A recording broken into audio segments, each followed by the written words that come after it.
Bismillahirrahmanirrahim. Assalamualaikum warahmatullahi wabarakatuh.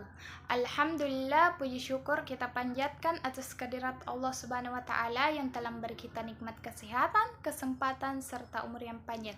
Salam serta salawat tak lupa pula kita kirimkan kepada junjungan kita yakni Nabi besar Muhammad sallallahu alaihi wasallam. Baiklah, pada kesempatan kali ini saya akan menjelaskan tentang sumber hukum ajaran Islam, yaitu Al-Quran. Nah, Al-Quran itu berasal dari bahasa Arab. Qara'a yakra'u Qur'ana, artinya bacaan. Secara istilah, Al-Quran itu adalah kalamullah yang diturunkan kepada Nabi Muhammad melalui perantaraan malaikat Jibril dengan lafaz dan maknanya yang didahului dengan surat Al-Fatihah dan diakhiri dengan surah An-Nas. Nah, Al-Quran itu diturunkan secara mutawatir, berangsur-angsur. Maksud dari secara mutawatir yaitu Al-Quran diterima dan diriwayatkan oleh banyak orang yang secara logika mustahil mereka untuk berdusta atau berkata bohong. Periwayatannya itu berlangsung dari masa ke masa, secara berturut-turut sehingga sampai kepada kita. Nah, proses diturunkannya Al-Quran itu sebanyak 2 kali. Proses yang pertama itu dari Lauhil Mahfuz menuju ke langit dunia yang secara lengkap pada malam kemuliaan atau disebut sebagai Anzala.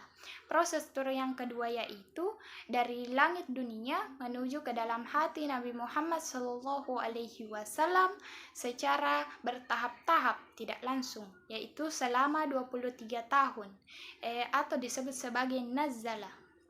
Nah, proses dibukukannya Al-Quran itu pada masa kekhalifahan Abu Bakar As-Siddiq setelah sepeninggalan Rasulullah Shallallahu Alaihi Wasallam.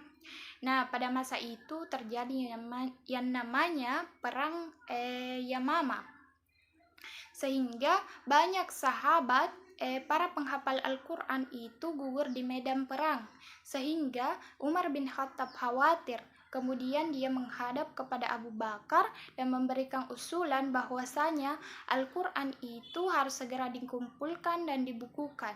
Awalnya Abu Bakar sempat ragu karena pada zaman Rasulullah Shallallahu Alaihi Wasallam tidak melakukan hal itu.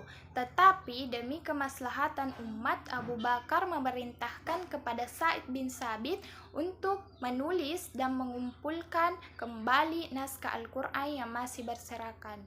Nah, jadi Al-Quran itu sebagai petunjuk bagi manusia dan termasuk sumber hukum utama dalam Islam dan sumber hukum pokok dalam akidah, etika, dan hukum. Karena di dalam Al-Quran itu segala sesuatunya itu sudah dijelaskan tentang kehidupan dan kebutuhan manusia. Nah, mungkin hanya itu. Jangan lupa like, comment, and subscribe. Lebih dan kurangnya mohon dimaafkan. Wassalamualaikum warahmatullahi wabarakatuh.